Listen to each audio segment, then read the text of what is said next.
The party had been alive for an hour, a soft chaos of half-inflated balloons, paper crowns slipping over small heads, and the faint stickiness of spilled juice on the floor. I stood near the edge, watching my daughter, Emily, dart between games, her hands sticky, her cheeks flushed, her laughter light.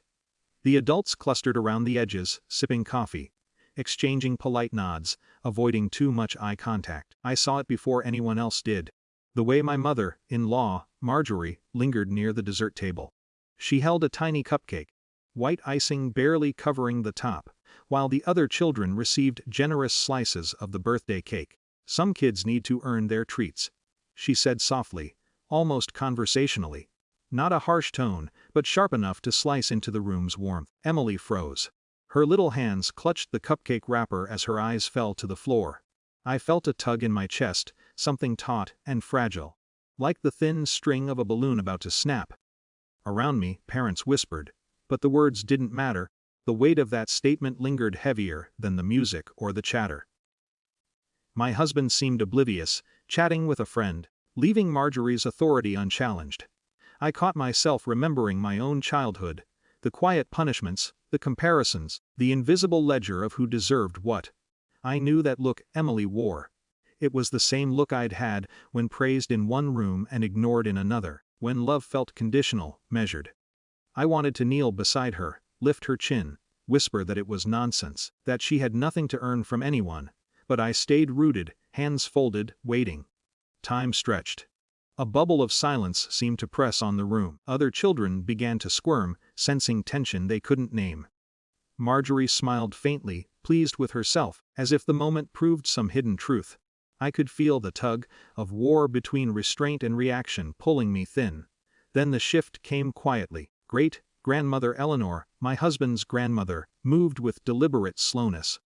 She wasn't loud, she didn't clear her throat or raise her voice, she simply stood, fingers gripping her chair lightly, and the room felt it all at once.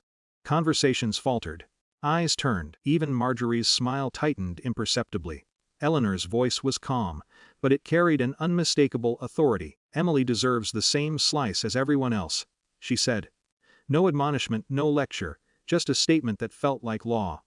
The words hung in the air, simple, measured, unarguable.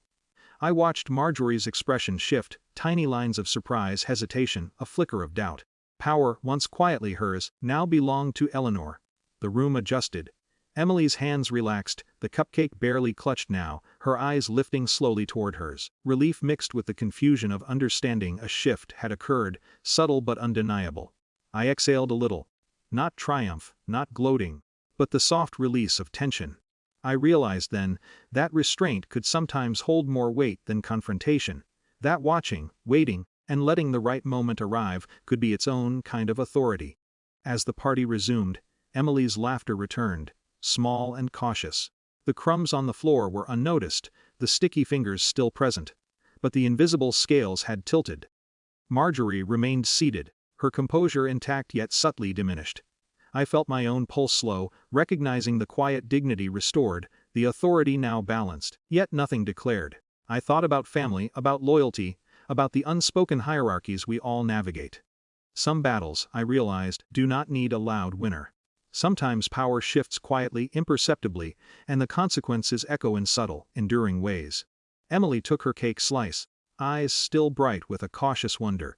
I stayed beside her, letting her feel the safety in the simple act of fairness, knowing that the world could be unjust but that it could also, occasionally, right itself quietly. And then, almost as if nothing had happened, the music picked up again, balloons bobbed, and small voices resumed their joyous clamor. But the room held a different air now. A weight shifted without a word of anger. I let myself feel it, this subtle recalibration, and I knew it would linger longer than any cake or party game ever could. Quiet, controlled, undeniable, that was the victory.